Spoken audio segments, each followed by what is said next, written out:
Void in a nutshell. Void will be the next spell coming to Clash Royale. It is a 3 elixir epic spell that will be available for free on the first day of the next season. It will be in a chain event format like this, in which you gain more cards from it for earning some crowns. Despite being a 3 elixir spell, it literally deals more damage than Rocket. Seriously, I am not kidding. But there is a catch. The spell comes in 3 different settings. First off, starting with single target. This is the form that deals the most damage as long as there is one target inside the circle. In this state, it is comparable to Rocket, as it can fully take out an X-bow all by itself, which is insane. But the problem is, your opponent can always just deploy something to reduce the damage on it. Therefore, this spell will be better on defense compared to offense, because they can't deploy troops on your own side. For example, it can fully counter a naked balloon, unless they deploy a miner, but realistically that's a very risky play. One thing I want to note is that the crown tower damage is heavily reduced, so even if ignored,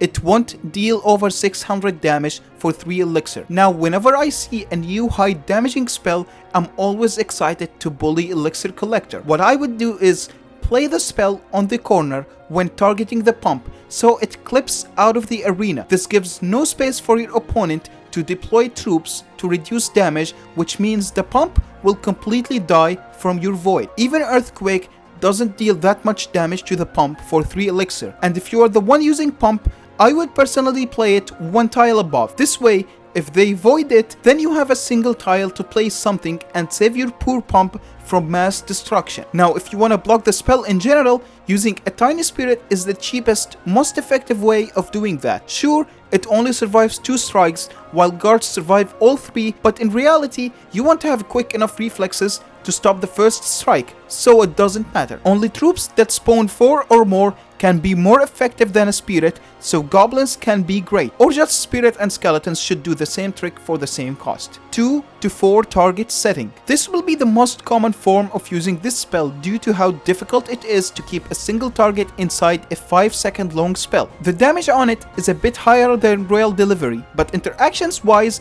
they are very similar. That means you can use it to damage both the tower and the troop, which makes the troop kinda useless to push with. It is important to note that with the tower, that's 2 targets, so skeletons alone can move the spell to the 5+ targets setting, making it useless. For offense, I have a few tricks. For example, if you are pushing into a building, you want to play the void more on the front of it than on the back. This way, when they try to save it with a troop, you can use something like an Evo Bomber or a Magic Archer to snipe that building. Or if you have a Sparky, she would be more likely to splash on that building, taking it out completely. And if you are pushing into a ranged troop, if you play it a bit into the back, then the troops they place won't end up tanking for that ranged troop, making it an easier target. You can also play it with other spells to force them to give you extra spell value when they try to counter it, as with poison, they can't really use swarm to soak up the damage. The point behind this is that you are in control.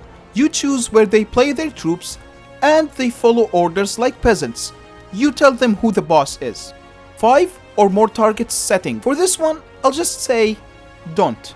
It's never really worth using this spell when there is 5 or more targets. When there is 5 or more targets, the spell can only take out skeletons and spear goblins, but any other troop inside will be left alive. It literally is a weaker zap with no stun and a delay between damage bursts.